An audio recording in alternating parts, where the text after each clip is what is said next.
अस्सलामु अलैकुम वरहमतुल्लाहि वबरकातुहू। क्या हाल है मेरी डियर यूट्यूब फैमिली। उम्मीद करती हूँ आप तमाम लोग बख़ैर होंगे। शुक्र है अल्लाह का, मैं भी बख़ैर आफ़ियत से हूँ। So my dear YouTube family, आज मैंने सोचा ना कि मैं अपना व्लॉग जो है अपने ब्रेकफास्ट से शुरू करूँगी। तो ये है मेरा ब्रेकफास्ट, जिसमें है दूध मलाई और पास्ता का नाश्ता। देखने में तो बहुत अच्छा लग रहा है, टेस्ट करके बताती हूँ कि कितना टेस्टी बना है ये। तो इन सब चीज़ों को देखने के बाद आप सोचने लगे होंगे ना कि पास्ता मौजूद है, दूध मलाई मौजूद है, तो इसमें चाय कहाँ है। क्योंकि मैं अक्सर व बेशतर लोगों से ये सुनती हूँ कि आज मैंने चाय नहीं पी है, बहुत ज़्यादा हेडेक हो रहा है, ऐसा लग रहा है कि सर घूम रहा है, कुछ भी अच्छा नहीं लग रहा है। तो मैं उन लोगों को ना बहुत हैरत से देखती हूँ, एक चाय ना पीने से कैसे सर घूमने लगता है, या क्या बहुत ज़्यादा दर्द हो रहा और चाय पीते ही उनका दर्द रफू चक्कर भी हो जाता है, तो ऐसा कैसे। तो अब मुझे समझ में आता है ना कि सबकी अपनी अपनी पसंद होती है, सब अपने अपने हिसाब से खाते पीते हैं। कोई मुझसे ये कह दे तुम्हें कैसे पास्ता इतना ज़्यादा पसंद है, मुझे तो बिल्कुल भी नहीं पसंद है। तो मैं ये भी कहूँगी आप लोगों से कि मैं किसी के अगेंस्ट नहीं बोल रही, सबकी अपनी अपनी पसंद होती है ना। तो मैं बता दूँ आप लोगों को, मैं चाय बिल्कुल भी नहीं पीती। तो जो चीज़ मैं पीती या खाती नहीं हूँ ना, मैं उसके करीब भी नहीं जाती हूँ। तो चाय हो गई या कॉफ़ी हो गई, आज तक मैंने उसे टच ही नहीं किया। अगर कोई मुझसे पूछे कि चाय का टेस्ट कैसा होता है, तो मैं नहीं बता पाऊँगी कि चाय का टेस्ट कैसा होता है, इसलिए कि मुझे चाय अच्छी ही नहीं लगती है। मैं ये सोचती हूँ इसमें रखा क्या है, बस यही तो है, दूध है, थोड़ा पानी है, पत्ती है, शक्कर है। अगर बहुत टेस्टी बनाना है तो उसमें थोड़ा सा कस्टर्ड पाउडर डाल दीजिए घोल के, तो आपकी चाय जो है डार्क हो जाएगी और टेस्ट बहुत बढ़ जाएगा। और भी तरीक़ा है चाय बनाने का, बताऊंगी। अभी फ़िलहाल मैं इसी पे इक्तिफ़ा कर रही हूँ। तो मैं आप लोगों को एक बात बताऊं, अगर कोई मेरे यहाँ गेस्ट आ जाते हैं ना, तो मैं बहुत टेंशन में हो जाती हूँ, जो चाय पीने वाले रहते हैं। वैसे ये है कि दुनिया में ज़्यादातर लोग जो हैं चाय ही पीते हैं, बहुत कम लोग ऐसे हैं जो सिर्फ पानी पे गुजारा करते हैं। तो ये भी है कि अल्लाह के शुक्र से मेरी सिस्टर लोग बहुत अच्छी हैं, वही लोग बनाती हैं, मैं कभी नहीं बनाती। अगर ये लोग नहीं रहती हैं, तब जब मुझे बनाना पड़ जाता है ना, तो मैं सर पकड़ के 1 मिनट के लिए तो बैठ ही जाती हूँ। कैसे बनाऊँगी, ये कैसी होगी, सामने वाला पीने के बाद क्या सोचेगा, यही सब सोच सोच के बनाती हूँ। अगर कोई ऐसा भी रहता है जिनके सामने मैं जाती हूँ, या फिर कोई फ़ीमेल हैं तो उनके सामने तो मैं जाती हूँ, तो मैं उनसे पहले ही कह देती हूँ, देखिए चाय बहुत अच्छी बनी नहीं होगी, और ये फीकी है या मीठी मुझे कुछ नहीं पता है, बस मैंने बना दिया, आप पी लीजिए। तो कभी कभी ऐसा भी होता है, कुछ लोग तारीफ़ भी करते हैं, तो मैं ये सोचने लगती हूँ, नहीं, इसमें मेरा दिल रखा जा रहा है, मुझे पता है मुझे चाय नहीं बनानी आती है। तो मेरी सिस्टर रहती है ना, तो मुझे बहुत सुकून रहता है कि चलो ये लोग बना देंगी। मैं बताऊँ एक बार की बात, एक बार क्या हुआ था ना, हम लोग एक दोस्त जो हैं इकट्ठा हुए थे, तो उसके यहाँ चाय आई, तो सब ने अपना अपना कप उठा लिया, मैं बातों में लगी हुई थी, और मुझे पता मैं चाय नहीं पीती, तो फिर मैं उसकी तरफ देखूँ क्या।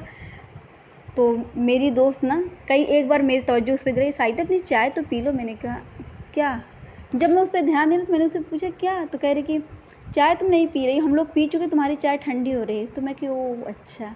तो मैं कि तुम लोग की नॉलेज के लिए बता दो कि मैं चाय नहीं पीती हूँ, और मुझे मेरे ये माइंड से निकल गई थी बात कि मैं अपनी चाय मना कर दूँ। तो लोग कह रहे कोई बात नहीं, चाय नहीं पियो कोई बात नहीं, ख़राब थोड़ी होगी, हम लोग उठा के पी लेंगे। तो मैं कि अच्छा। तो फिर सब लोग मुझसे बहुत हैरत से पूछ रही थी ना, अच्छा ये बताओ तुम चाय क्यों पीती नहीं हो, क्या रीज़न है। तो मैं उन लोगों से कही रीज़न क्या बताऊं, जब मुझे पसंद ही नहीं है तो फिर मैं रीज़न क्या बताऊं, रीज़न तो कुछ भी नहीं है। तो कह रही एक हॉस्टल में रहने वाली लड़की कैसे चाय नहीं पीती है, चाय की तो हॉस्टल की लड़कियां आशिक रहती हैं। मैं को और लड़कियां रहती रही होंगी जो आशिक रहती हैं, मैं हॉस्टल में भी चाय नहीं पीती थी। तो कह रही हम लोग को बहुत ताज्जुब हो रहे है। तो मैं कि ताज्जुब क्या कर रही हूँ, जब मैं पीती ही नहीं तो इसमें ताज्जुब की क्या बात है। तो अच्छा जाके अपनी अम्मी से पूछना कि मैं चाय क्यों नहीं पीती हूँ। मैं भी वैसी थी, मैं आई अपनी अम्मी से पूछी ना, ऐसे ही बातों बातों में जब मुझे याद आया, तो मैंने अपनी अम्मी से कहा कि मैं चाय क्यों नहीं पीती हूँ। तो मेरी अम्मी कह रही ये ख़ुद से पूछो, मुझसे क्या पूछ रही हो। मुझे क्या पता तुम कि चाय क्यों नहीं पीती हो। मैं कि इसका मतलब आप मुझे पिलाई ही नहीं होंगी तभी मैं नहीं पीती हूँ, और जब मैं नहीं पीती तो लोग मुझे बहुत हैरत से देखते हैं। तो कह रहे फिर पीना शुरू कर दो, जब इतनी ही लोगों की हैरत से तुम डिस्टर्ब हो रही तो पीना शुरू कर दो। कि लेकिन मुझे तो नहीं पसंद है ना, तो फिर मैं कैसे पीऊँ। तो कह रहा वही बात बता दिया करो ना कि मुझे नहीं पसंद है, बात ख़त्म। तो क्या उसे इतना खींच के लेके जाती हो। मैं कि खींच के नहीं लेके जा रही हूँ, सब मुझसे पूछ रही थी तो मुझे समझ में नहीं आ रहा था कि मैं क्या बताऊँ। तो कह रही इसका मतलब ये है कि उन्होंने तुम्हें मशवरा दिया कि जाके अपनी अम्मी से पूछना, तो उन लोगों से बता दो कि मेरी अम्मी मुझे चाय देती थी लेकिन मैं पीती ही नहीं थी। तो मैं कि अच्छा। तो मैं उन लोगों से बताई ना, सब इतना हंसी, कह रही कि तुम अच्छा तुम पूछ भी लिया अपनी अम्मी से। मैं कि हाँ, मैं ये सोची कि मैं चाय क्यों नहीं पीती, मुझे भी तो पीना चाहिए जैसे सब लोग पीते हैं। तो सब ये भी कहने लगे कि बहुत अच्छी बात है कि तुम चाय नहीं पीती हो।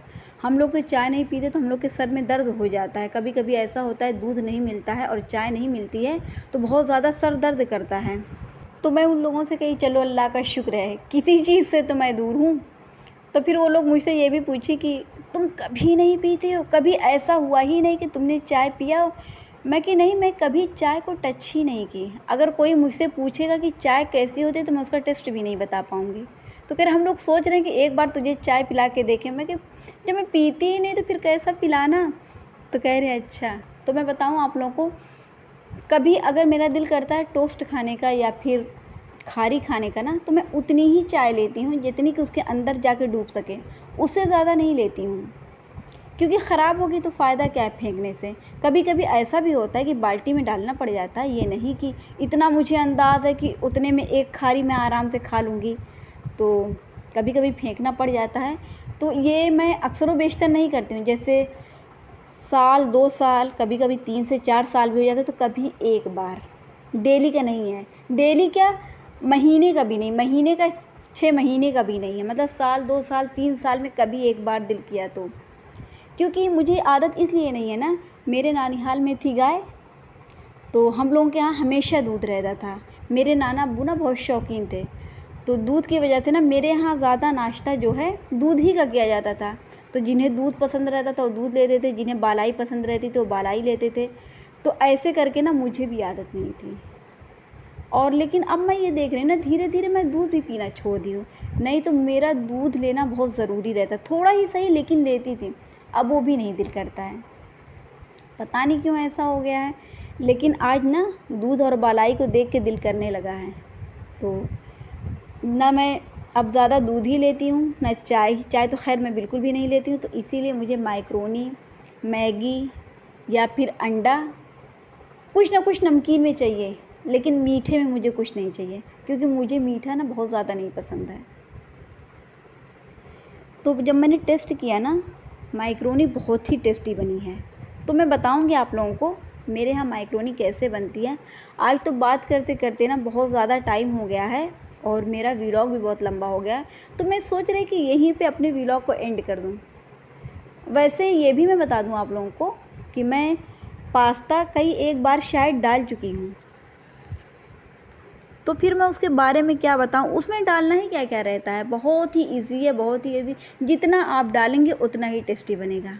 लेकिन इसमें क्या रहता है ना कि शेज़वान चटनी का बहुत ज़रूरी रहता है जाना। Schezwan sauce is very important everything's. हम जितनी भी चाइनीज़ बनाते हैं ना, हमें इस सॉस की ज़रूरत पड़ती है। विदाउट हेल्प हम कुछ भी नहीं कर पाते हैं। Chicken chilli, momos, chicken roll, chicken कबाब,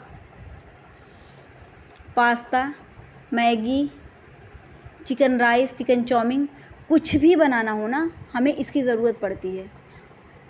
इसके डालते ही ना पूरा टेस्ट चेंज हो जाता है। अगर हम ये कहें कि मेरे ये हाथ का कमाल है, मैं इतना टेस्टी बनाती हूँ, तो मैं ये बात कभी नहीं कहूँगी, क्योंकि मुझे पता है कि ये सॉस जो इतनी टेस्टी होती है ना कि इसके जाते ही पूरा खाना चेंज हो जाता है। So my dear YouTube family, तो फिर मैं क्या बताऊँ कि मेरे यहाँ पास्ता बना कैसे है। मैं बताऊँ आप लोगों को, ये बात मैं दूसरे दिन बता सकती हूँ, क्योंकि मेरा व्लॉग हो गया बहुत लंबा और मैं नहीं चाहती कि आप लोग बोर होने लगें। तो बेटर यही है कि मैं जल्दी जल्दी बता के हट जा रही हूँ। तो इसमें कुछ भी नहीं करना रहता है। पास्ता को बॉयल कर लीजिए और बॉयल हो जाए अच्छे से ना, तो फिर आप इसे छलनी में डाल के छान दीजिए और पानी से अच्छे से धुल दीजिए ताकि इसकी स्टीम जो है वहीं रुक जाए। और फिर क्या करना है, एक कढ़ाई ले लीजिए, उसमें प्याज डाल दीजिए। प्याज जब अच्छे से फ्राई हो जाए तो उसमें अदरक लहसुन का पेस्ट डाल दीजिए। अदरक लहसुन का पेस्ट डालने के बाद टमाटर डाल दीजिए। टमाटर अच्छे से गल जाए तो फिर उसमें डाल दीजिए ये क्या बोली जाएगी, शिमला मिर्च। अगर आपके पास बंद गोभी है तो बंद गोभी भी डाल दीजिए। इसे मुश्किल से 3 से 4 मिनट चलाइए। फिर उसके बाद डाल दीजिए आप पास्ता को। पास्ता जब हो जाए तो उसमें डाल दीजिए ऊपर से पास्ता मसाला। पास्ता मसाला का तो जाना बहुत ज़रूरी है ना, क्योंकि वो भी टेस्ट लेके आता है। हम कितना भी टमाटर, प्याज, शिमला मिर्च कुछ भी डाल दें, लेकिन मसाले का जाना बहुत ज़रूरी रहता है। तो बकिया आप क्या क्या डालेंगी, आपके पास जितनी भी सॉस है सबको डाल दीजिए। डालने के बाद उसे अच्छे से चला दीजिए। फिर उसके बाद सर्व कर दीजिए। आपके मेहमान आपकी तारीफ़ ज़रूर करेंगे, क्योंकि इतना टेस्टी ही बनता है। अगर आपको क्रीमी पास्ता बनाना हो तो इन सब चीज़ों की ज़रूरत नहीं पड़ेगी, वो तो बहुत ही ईजी है और बहुत झटपट बनने वाला है। लेकिन उसके लिए क्या करना होगा, उसके लिए आपको ना क्रीम लेना बहुत ज़रूरी हो जाएगा। इसीलिए तो उसे क्रीमी पास्ता कहा गया है। ऐसे ही थोड़ी किसी चीज़ को कुछ भी बोल दिया जाता है। तो मैं बताऊंगी इंशाअल्लाह ताला जब मैं क्रीमी पास्ता बनाऊंगी। अभी तो फ़िलहाल तीखे ही पे गुजारा कर लीजिए। तो फिर ऊपर से डाल दीजिए आप धनिया की पत्ती। धनिया की पत्ती का जाना तो बहुत ज़रूरी रहता है ना, उससे खुशबू भी बढ़ जाती है और दूसरी बात यह टेस्ट भी बढ़ जाता है। So my dear YouTube family, यहीं से करूँगी मैं अपने व्लॉग का एंड। अपना बहुत सारा ख्याल रखिएगा, खुश रहिएगा, खुशियाँ बांटिएगा, अपने इर्द गिर्द का ख्याल रखिएगा। लाइक कर दीजिएगा, कमेंट कर दीजिएगा, बहुत अच्छा लगे तो सब्सक्राइब कर दीजिएगा। अब आप लोग ये सोचेंगे ये तो कुछ बताई ही नहीं तो क्या बहुत अच्छा लगेगा, लेकिन जो भी बताई हूँ ना जल्दी जल्दी बताई हूँ और बहुत अच्छा बताई हूँ।